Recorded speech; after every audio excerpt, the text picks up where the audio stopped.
Hey there, high levelers and SaaSpreneurs. JB back, and you're tuned in to the podcast that's all about taking your high level game to the new heights.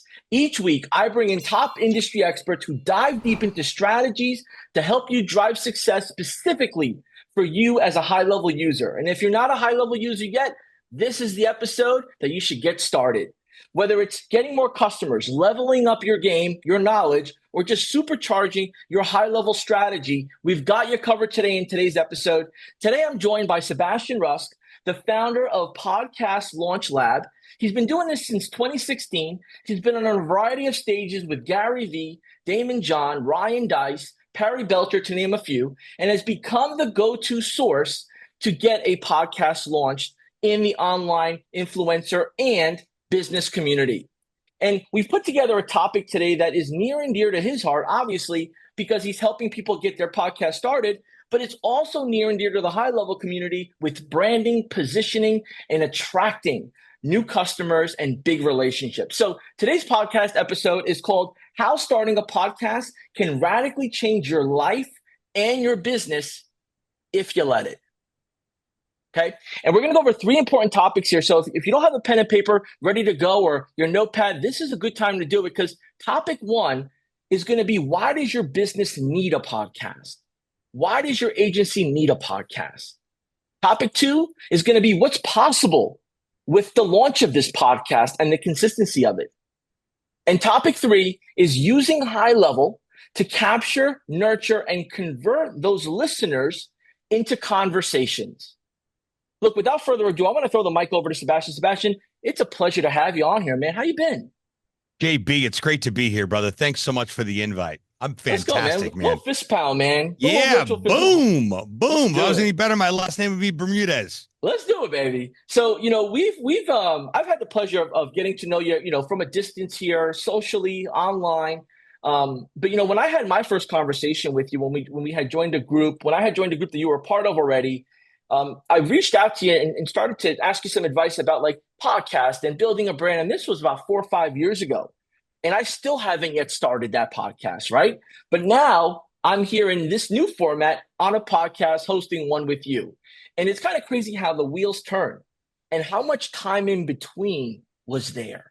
And where could I have been if I would have done it sooner? So this is an awesome episode. I know you got a lot of value, and I know we don't have 5 hours for this. So I just want to make sure people know, in the comments below, there's going to be a link. There's going to be additional information for you to catch up with what we don't get to discuss on here. But Sebastian, could you maybe set the framework here, man? Let people know a little bit about you that haven't met you yet, haven't had the honor to meet you, get to know you, or see you in action. Well, thanks again for having me on, JB. It's great to be here. And what's up, Go High Level community? I am one of you. So it's a real special episode here to get the opportunity to come on and talk about what I am not only deeply passionate about, but what has become my life's work. I was in the digital marketing industry since 2010. And in 2016, I just started to get this nudge that there's got to be more there. And I had an old friend reach out to me and say, hey, can you help me start a podcast? And I said, that's it. This is how I'm going to stay in the digital marketing industry, but also leave what I'm already doing, which is digital content, so a lot of social media marketing stuff. I just wanted to niche down. And oddly enough, JB, I was raised in a radio station. I grew up, my dad was a DJ for 30 years. He would go sell the ad, come back to the station, cut the ad, literally razor blade, cut the ad, and then go put it on the air and pick up the check. And I was given, Happy Meals on the weekends to cut the ads for the kids show on the radio. So I had no desire to follow in my dad's footsteps, but like a good friend shared with me on the golf course a couple of years ago, as I shared that story, man, our genes sure are powerful, aren't they? And I said, I don't know a thing about genes, but my grandfather's name was Gene. Maybe that had something to do with it, but it's kind of crazy how I landed in the world of podcasting. But what's been even more incredible is being able to see my own personal transformation as a human being, as an entrepreneur, as a business owner, as a father, as a friend, in addition to being able to see the transformation of the clients that I get the opportunity to work with. And when I say that podcasting can radically change your life and your business if you let it, I feel qualified to be able to speak to that because I've lived that. And I currently live that, and I continue to live that, and I continue to see that unfold in the lives and businesses of people that I get the opportunity to work with. So it's been a wild ride over the past 14 years, and definitely over the past 8 years as I decided to just go all in with podcasting and realize that it's going to either be one of three things, or I'm not leaving the house. I'm either speaking on a stage somewhere, I'm doing comedy somewhere, or I'm launching a podcast. And when we start to put those non-negotiables and those boundaries in place with our business and our life, life really starts to attract exactly what we want. And if you don't believe me, well, stick around, because in this episode, we're really going to help you understand what's possible with starting a podcast. But I think it's appropriate to kick things off here with a question that I like to pose to everyone, specifically when I get the opportunity to give a talk. And that question is, and you may want to write this down, and I'll repeat it twice because it's probably going to stop you in your tracks and it may trigger you a little bit. That question is, who's missing out because you're not showing up? One more time. Who's missing out because you're not showing up? Well, what do you mean, Sebastian? I showed up at work today. I showed up with my family. I showed up at the baseball game. I'm on this episode right now. I understand. But who's missing out because you're not showing up and doing what you know you need to be doing? Your thing. I don't know what your thing is. Maybe you're going to write a book. Maybe you're going to start doing magic. Maybe you're going to start a podcast. Unintended. But you sitting on the sidelines is not serving anybody, including yourself. So I want to kick things off by asking that question. And I want it to stay with you. And hopefully it stays so far in your head that it actually gets you off the bench and into the game, because I firmly believe that once you make a conscious decision to get off the bench and into the game, everything starts to change. Yeah. And with that question kicking us off here, is it, in your experience, in your expertise, in your opinion, in your personal journey, was it because you didn't practice enough or understand the rules or the process of this?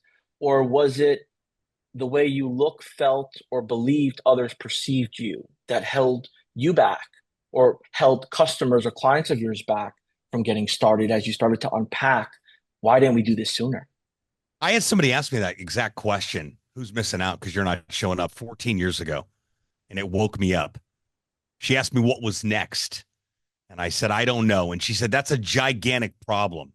And these were my offended days. So I didn't understand why this individual that I had just met is telling me what I'm doing with my life is a problem. And then I said, well, what do you mean?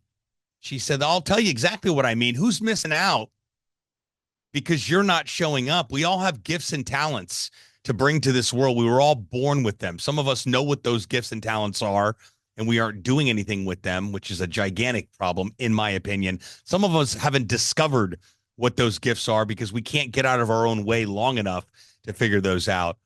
But I knew back then, even though I didn't know what was next, I knew I had a gift. I knew that I was different. I knew that I had something to bring to the table and to the world. And when I thought, wait a second, so you're telling me somebody else is missing out because I'm holding back on figuring out what's next? And I just believe that I started with imperfect action. And I think imperfect action is grossly underrated in this lifetime, not just this world and in current time, in this lifetime. Just get started. Just pick up your phone and hit record and start talking into it. Figure out what that looks like. How do you feel? Send it to somebody. Post it on the internet. What are people going to say? They're not going to say anything because they don't care. They care, but usually people are just completely focused on what's in it for them. That's the world that we live in on here. But there is some opportunity for impact with us just getting in the game and saying, you know what? I don't know. I think about this quote a lot. Martin Luther King Jr. You don't have to see the whole staircase. You only got to see the first step. And often that first step leads to just a world of opportunity if we have enough courage to actually take that first step. Yeah. We automatically, sometimes people will hide behind their business. They'll oh, it's my business, or my business does this, or well, doing it for the business. It either becomes an excuse that the business fills, or it becomes something they hide behind that they don't want to, take personal ownership on. But for this podcast, it's a person first. It's you first that has to look in the mirror and prepare to go out to the marketplace. It's not hiding behind the logo or the company or the slogan. For somebody that, what are some action steps or some coaching that you could share on for someone to start opening up that guard of, maybe they didn't have the opportunity like you had to have that question that impacting your life, but like, what could they do now to like, all right, I got to start doing this, this, and this, so I could at least take the first step. Is it, what is it? And I'll give you an example. Maybe somebody, is not confident in how they look because they feel like how they talk, they have some sort of speech impediment, or they're unsure of maybe their skin, something, the eyes will share and tell. How does somebody battle that and say, I don't care, imperfect, just go at it? I think it's a declaration. I think there's a tremendous amount of power involved with making a personal declaration to say, I'm doing this because I said that I'm doing it. I often tell the story of Steve Jobs inventing the iPhone. 30 years ago, I called you and said, hey, JB, 30 years from now, we're going to be holding this device in our hands and we're going to be able to call anybody in the world at any given time. We're going to send these things called text messages. We'll be able to send video and pictures, and we'll be able to video chat, like the stuff we used to see at Epcot when we were kids. You would tell me that I was completely out of my tree. And a lot of people probably told Steve that.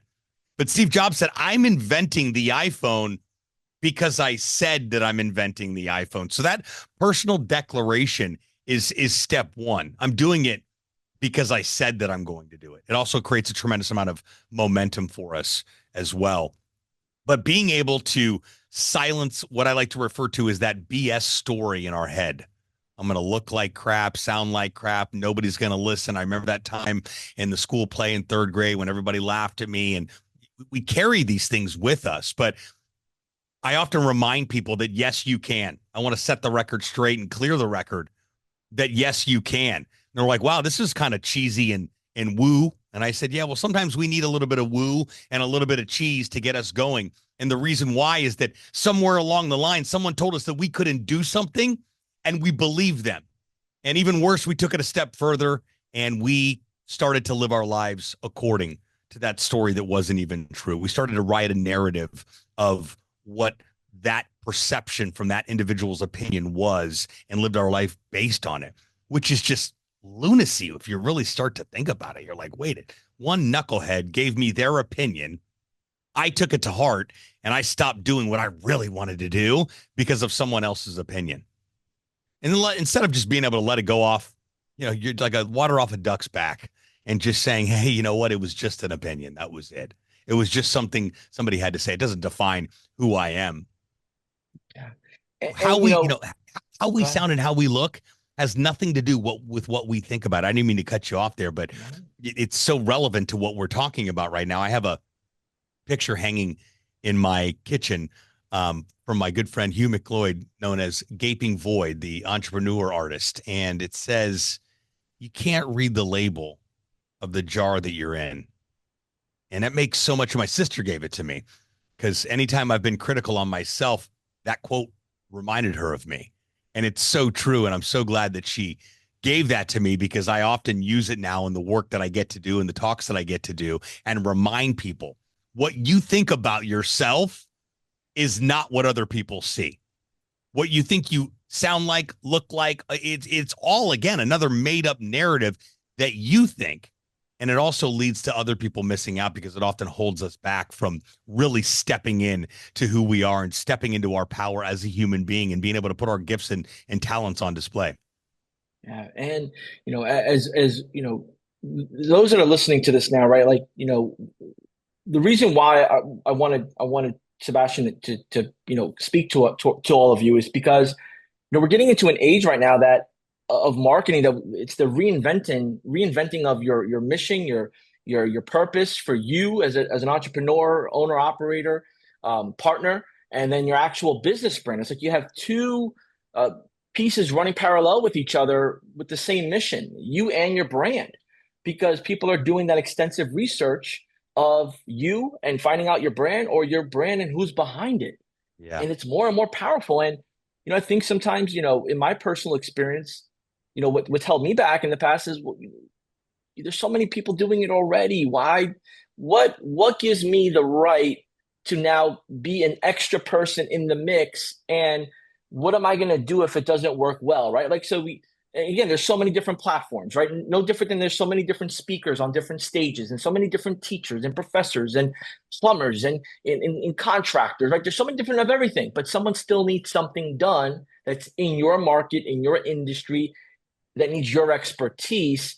Right. Can we just, in wrapping up the person perspective and then pivoting into the business, why does the business need a podcast now that we got you believing with your declaration that you're worthy to help others in their struggle based on your expertise and the business you have?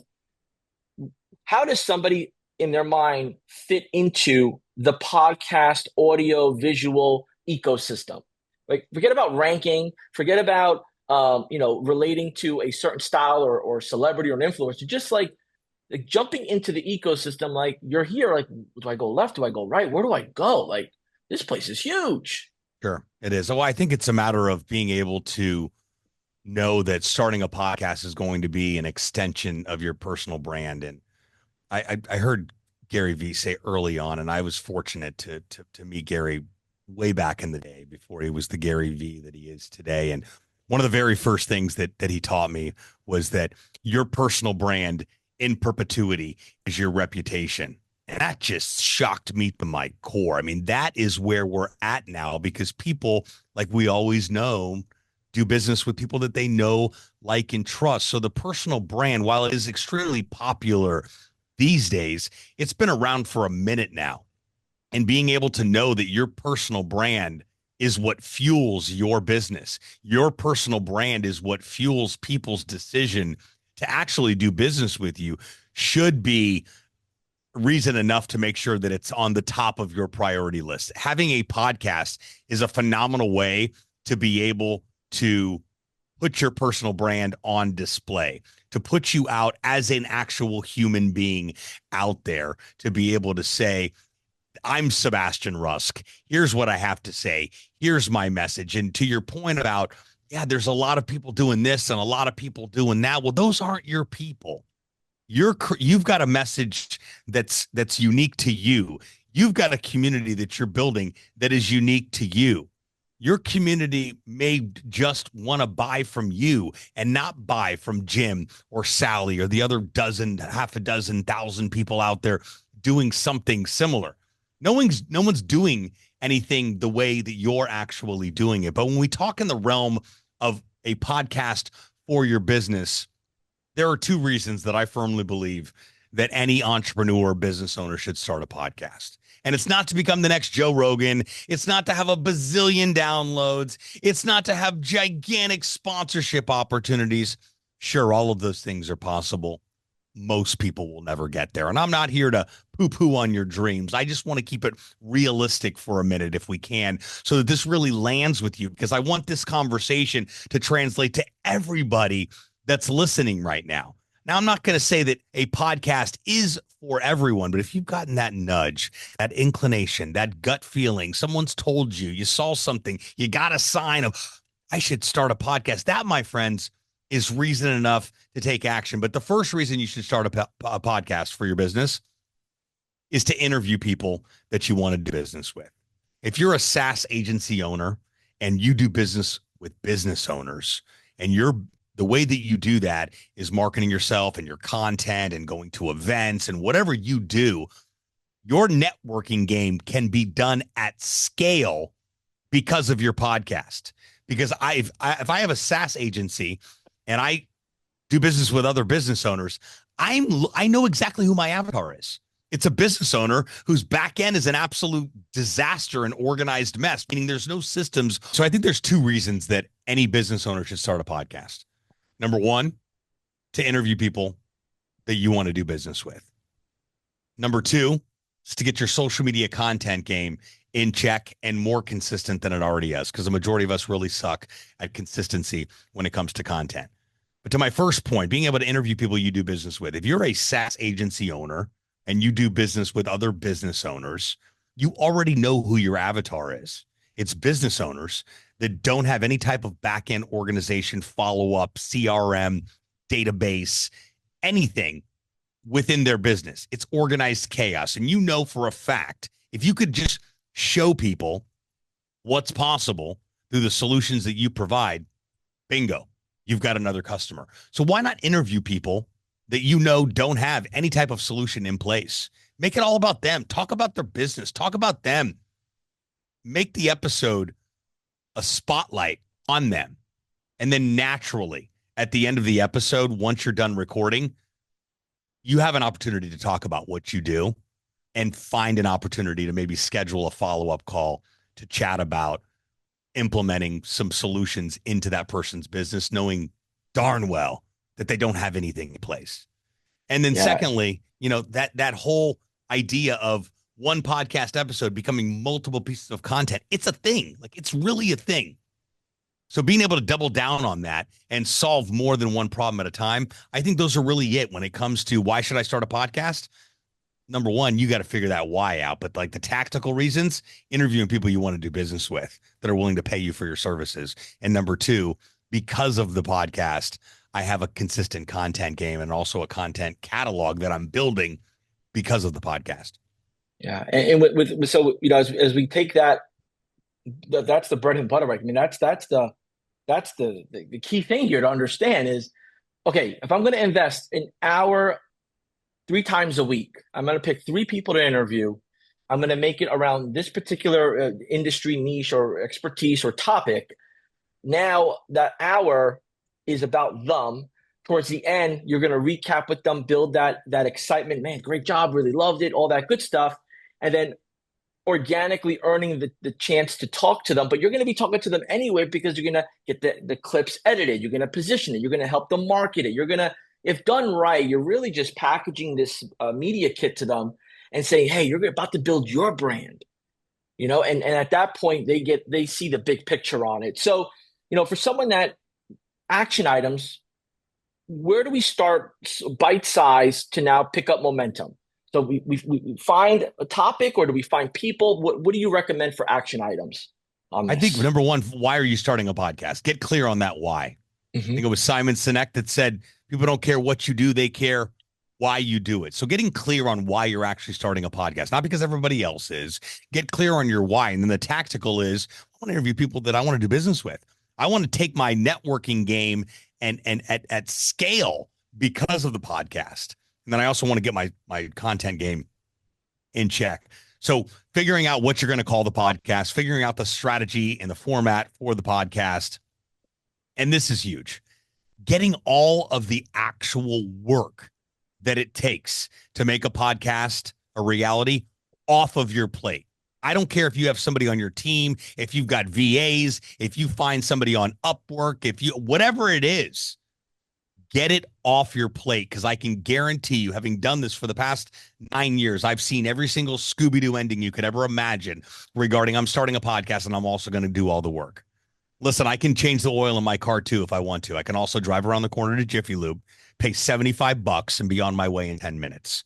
So it's using our time wisely. And more importantly, what happens when we try to be everything to everybody and do all of it because we're a do-it-yourselfer, it's just not sustainable.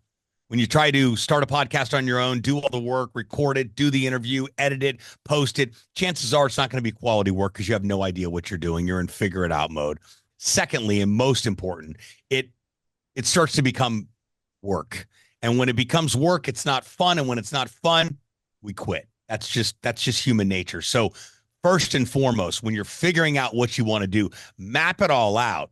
And then also map out that delegation as well. And if you're listening to this right now, I keep using SaaS agency owners as an example because I think it's a good example because I think that's a majority of who we're talking to here. Could you imagine onboarding a new client? We probably remember your early days when you first started, onboarding a new client and then doing all the work. Spend your whole weekend building out automations and funnels. Good Lord. I'd rather wake up in the morning, punch myself in the face, and eat my pillow than edit a podcast episode.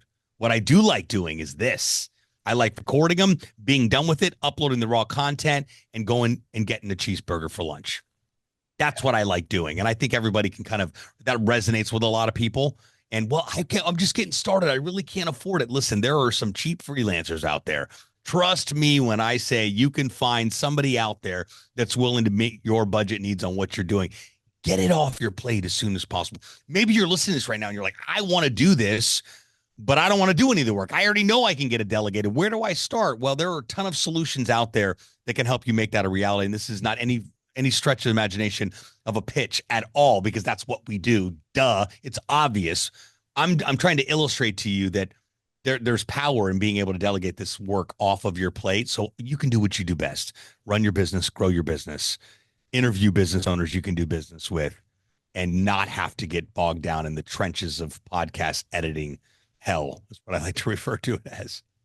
In your experience, do you find that people find out that they're really good at speaking or interacting with an audience as they get started, or is it a blend of them knowing that they have a knack for it? Because like you mentioned earlier, people will say you should really consider doing it. What's that aha moment look like from your view and your expertise? Or if you're like, oh man, I want to take this to the next level. I want to speak in groups, or I want to start putting a media kit to be approached for a paid speaking opportunity. What is that? How does that transition, or that kind of come off based I on? I think it's a byproduct of imperfect action. In my experience with the clients we get the opportunity to work with, most people are coming to me absolutely terrified, as most people are, absolutely terrified of public speaking. People's number one fear, public speaking. Number two, dying. So riddle me that one. So one of the first things we work on when people come to me is getting over that hump of, I don't know if I can do this. I'm not good at speaking. I mean, were you good at riding a bike the first time you got a bicycle? No, you probably fell off a couple of times. What'd you do? You got back on the bike and eventually you learned how to ride it. I think it's the imperfect action in combination of the constant reps and also that practice, that personal declaration. I'm doing this because I said that I'm doing it. I'm doing this because I gave my word to myself and I'm not breaking it. I'm doing this because I know whatever's on the other side of this is far better than the fear that I've been swimming in up until now. So I think that your first episode is going to suck. Mine did. Yours probably did. That's just the way it is. I mean, we suck at anything the first time around. But what does episode 25 or 50 look like? What does your first speaking opportunity look like because you decided to start a podcast? What does your confidence feel like when you look in the mirror because you actually did what you said you were going to do and kept the word to yourself that you were going to follow through with what you were going to do, which is start a podcast, interview business owners, grow my business, put my networking game at scale because of my podcast, improve my content game, generate more leads, make more money. The list goes on and on. And I think that the more we experience that, it only takes one client from the podcast, just one client to make you a believer.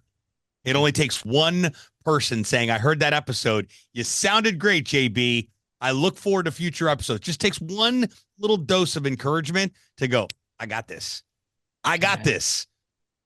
Yeah, it's powerful. And, you start to really, it resonates. And, maybe someone who's listening to this spoke at a conference. They spoke at a networking meeting. They spoke at a bring your parent to school day, career day, right? Someone said to them at some point, you're really good at this, or I really enjoyed it.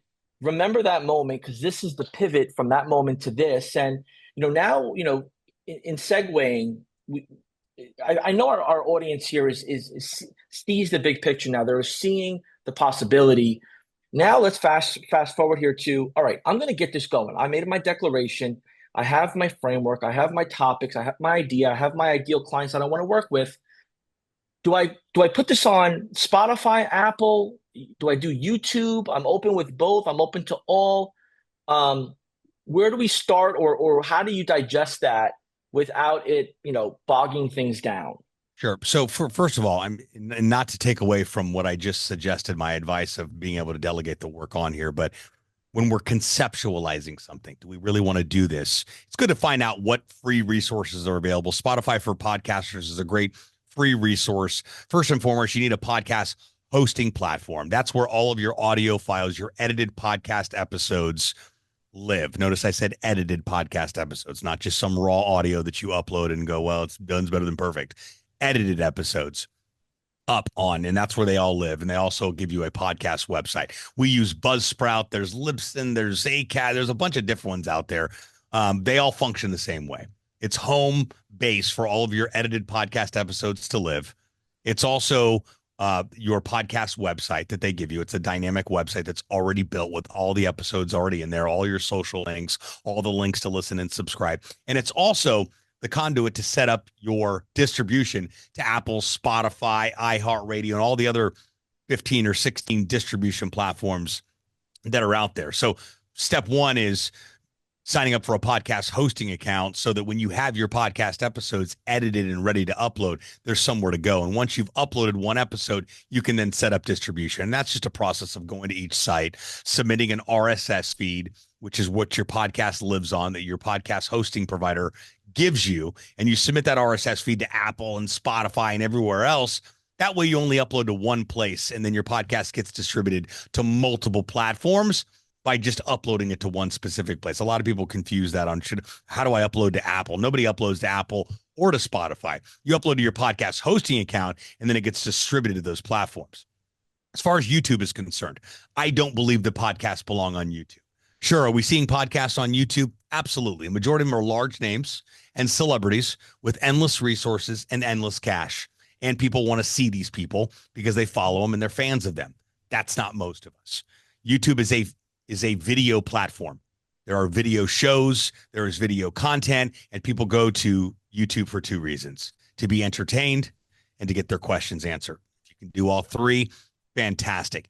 Usually a podcast is not really answering a lot of questions in like a show format. Now, there is a video component to a podcast, very similar to what we're doing right now. We're recording this podcast. There's a video component of it. The video component can then be chopped up into micro content for your social media content on a daily basis. Back to my point of solving a lot of your content issues. But this whole notion that we're going to take this episode right here. Now, Go High Level is a little bit different. You guys got a solid base on YouTube, very committed subscribership.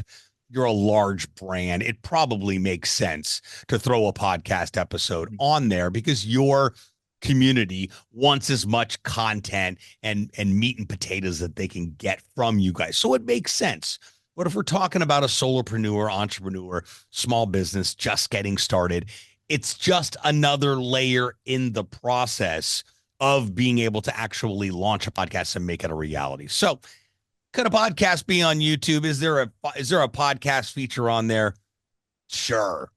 Does it need to be? I don't think so in the very beginning. Let's get really, really, really, really, really good at the audio aspect of recording a podcast, and then knowing we have a video component that we can chop up into micro content. And then once we get 25 or 50 or 100 episodes in, then maybe we can talk about swinging for the fences and figuring out how YouTube works as a video strategy, because we have that video component of the podcast. How do we work that in to YouTube instead of trying to be all things to everybody?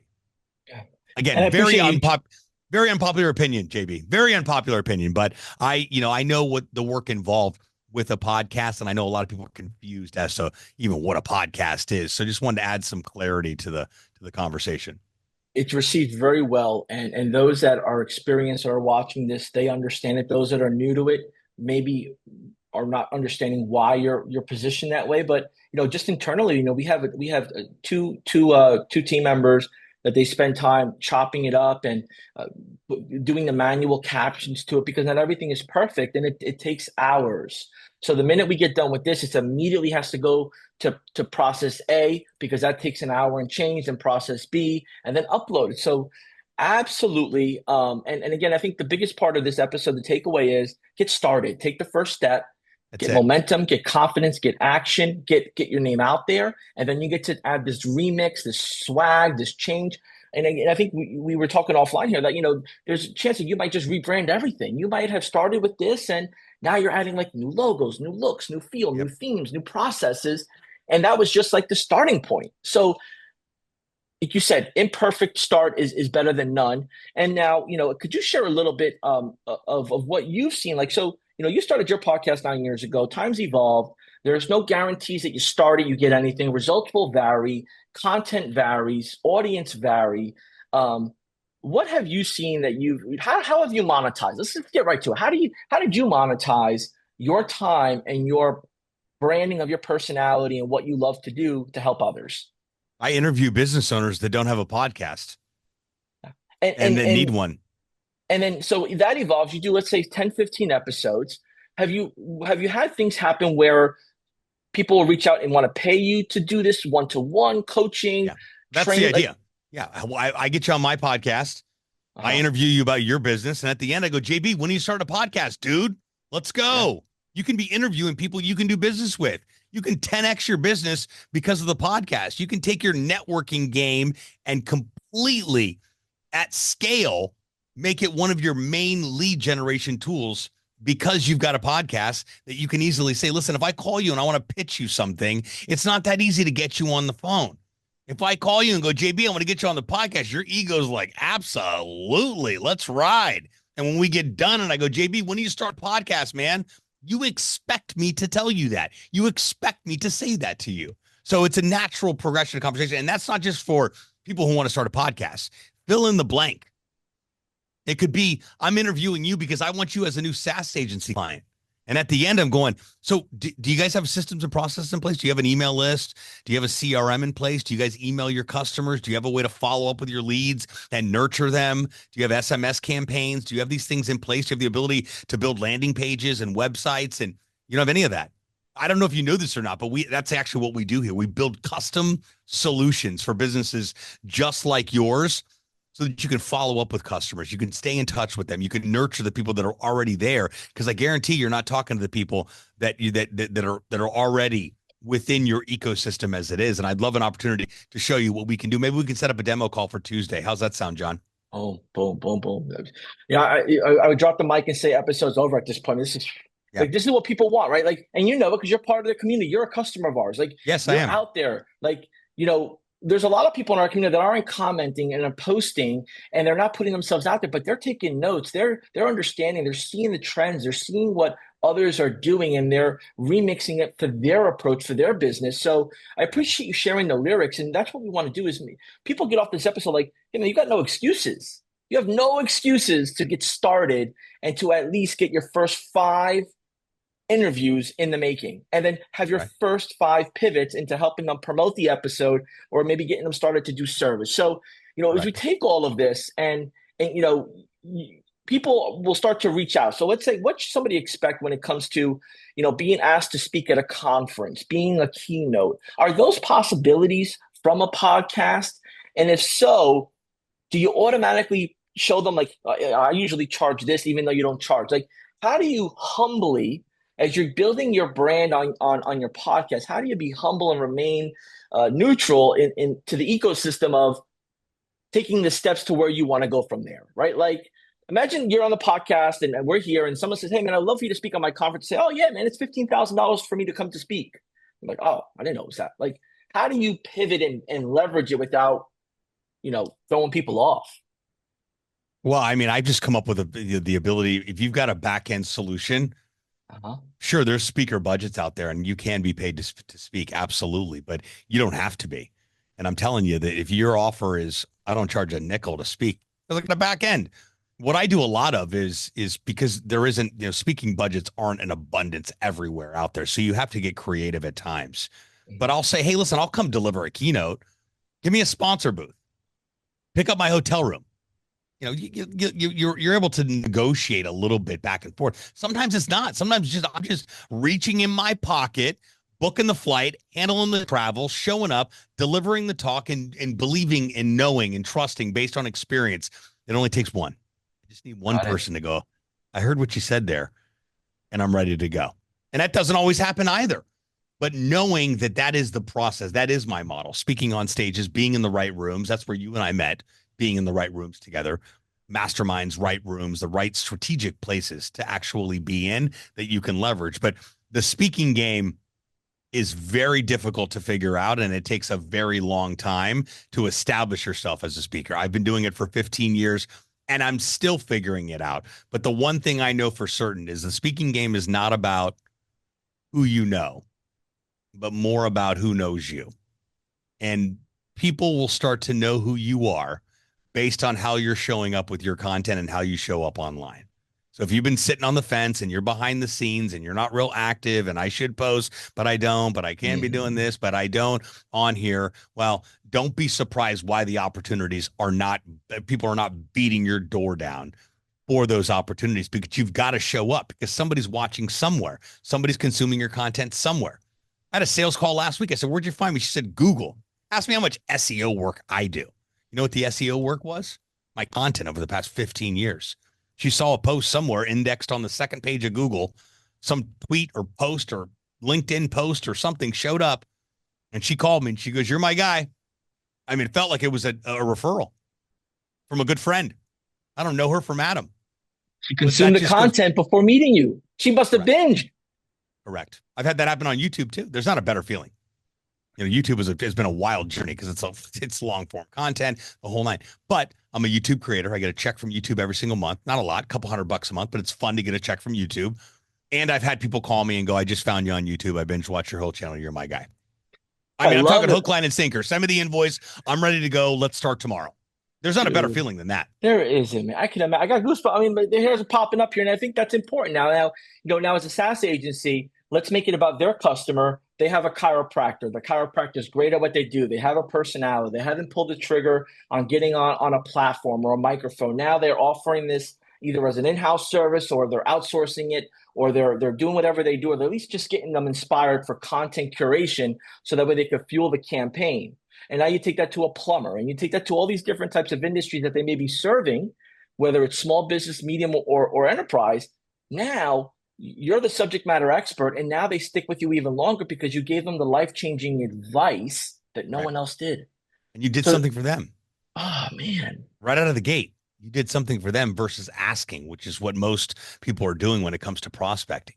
You're showing up and you're telling somebody what they want to hear in an effort to get them to give you money, versus showing up and going, "I don't need a nickel from you, man. I just want to know about you and what fires you up, gets you excited. Tell me about your business. How'd you start doing this? What are you focused on? And how can I help you? In addition to this episode, what can I do for you?" What happens? Gary Vee calls that guilting people into wanting to help you. You've done so much for them. His third book, Jab, Jab, Jab, Right Hook, is a boxing acronym from the jabs are the giving. The right hook is that one ask. Jab, jab, jab. Notice there's 4 jabs and 1 right hook. The right hook is finally going in and saying, "JB, do you mind doing this for me?" You're like, "Dude, say no more. Say no more." Are you kidding? Of course. I can't believe you would even ask. You know the question. You know the answer already. As much as you've shown up for me, much as you've done for our business, absolutely. That's how you show up in the world. That's how you win. And thank you for sharing that, because, whether it's, male entrepreneur, female entrepreneur, no matter the ethnicity, no matter the age, there's this human element of, reciprocity. I got you, you got me. Then there's like this inner talk, and then there's like this inner opinion observation. And then it's just like, what's obvious? And I think we forget that we need to like bring all that together, add technology, add expertise, and be in the right room with the right people to share their story. So, I think our audience has got a nice starting point. Whether they take this, they do a transcript to it, whether they binge it, whatever they do, this is what people would pay for as a consultation. They got the consultation. Now it's about leveraging. We got all this done. Could you share a little bit on how you've gone about with, again, not to share everything about your intellectual property and what you do with your business and your process.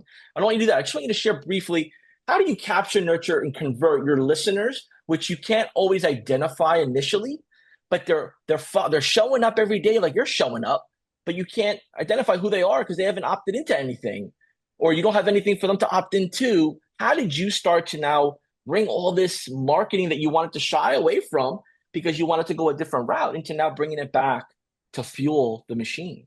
I think it's just a simple call to action throughout the episode, including your funnel or your opt-in link in the description, the show notes, and within the content that you're going and sharing, and being able to start corralling people that are listening to your content into your actual ecosystem to get them into your funnel. I mean, it's not a better way to say it. But yeah, I think that's where it's at, in consistency and being able to do it. It's tough to track down. I mean, people that are listening to your content. Who the heck are these people? How do I get? Well, if they're listening to the episode, you've got to have some sort of call to action in there. If you're listening to this episode, we appreciate you listening to it, and you obviously love our content. I don't know if you knew or not, but we have a newsletter that goes out once a week. You can subscribe to that at ournewsletter.com. There's a link to that in the description of this podcast episode as well. You can also go to our website and subscribe there. We want you in our community even more than just the podcast. So make sure you go check it out. Again, that's ournewsletter.com. Right. So the lyrics are there. And if you got a podcast already, you're not doing it, you're wondering to keep it going. Well, that's the missing part. Now, they fill out the newsletter. I know, every morning you have your ritual that you go into certain groups and you just put yourself out there. And so, some of your following is just like, oh, he's at it again. He's consistent showing up. And you always will post, who wants to start a podcast? And it always amazes me because I'm like, it's like 56 comments on here. Yeah, you have no idea how many leads I've generated. I've been doing that for like 10 years now. It's like looking for people who want to start a podcast. Now it's like morning roll call. Who wants to start a podcast? I mean, those are quality leads on there. So start asking questions to your community. Start asking questions about what you do to your community. And there's people out there that don't know what you do. We assume people know what we do, but they don't. I agree. And so, they get into your high level. What are some things that you enjoy seeing the result from? So they get into the high level, you send out the newsletter. Is there anything else that you include that just to let people just feel like, oh man, I haven't even thought of that. I think that the people booking a strategy call with me to find out how they can hire me because of my content is the most exciting thing that I do. There's not a better feeling than getting a Go High Level text message that JB booked a podcast strategy call. That's the most exciting part. That really is. That lets me know that my efforts every single day, day in and day out for the past 14 years pay off. Not every single day, all day, but they pay off. People come out of the woodwork. I just got a call this morning from an old contact of mine from 14 years ago. She said they want to start a podcast. You were the first person I thought of. I mean, the wild stories that I come up with, I mean, from high school. I mean, like the people that I've met at a networking event 15 years ago now come to me and go, well, you're the obvious choice. And I'm like, well, I guess I am. Why, yes, I am. But it's a matter of showing up every single day. All you got to do is show up once a day and post once a day. That's all you got to do. Yeah, you got to get in there. And I love it, man. And I get excited about it because it's just the obvious. It's the most basic, and it's bringing a consistent result. And it's you start. So for those that get this started now, and now they're like, man, I should have done this sooner. It's frustrating for that short time because it's like I've been missing out, right? Yeah, you have, but it's not too late. Not too late. And I think that's where what fuels you from my view is you're so passionate about it because you've seen the benefit over the years and now you see other people benefiting. It's like, why wouldn't I say this out loud from the top of the building to everyone? Yeah. I mean, if you hate money, don't listen to anything I had to say today. I love it, man. Well, there's a whole lot that we could jump into here. And, I want our audience to really understand that this is all about implementation. It's about action. Results will vary. Having the right coaches and really the right process tuned in is key. Could you just let us know, a day in the life of a successful podcast, reaping the benefits of consistently showing up? What is that like for you? I want to get a little bit into you real brief as we wrap this up. Like with everything you've done, like when you get on a plane to an event, when you show up and someone says, oh, I know you from somewhere, or, oh, my buddy, or you get this text message, like, how does that like make you feel better? Or like, what does that bring for quality of life? It just reminds me that hard work and consistency pays off. And it also keeps me humble. Another incredible asset that I learned from Gary Vee early on. He said, Sebastian, always make time for people, no matter what. And he still does it to this day. He doesn't want security around. He loves to get mobbed, loves to have selfies. If you're having an event with him, you ever catch him in the hallway, he will stop and say hello. And I never forgot that.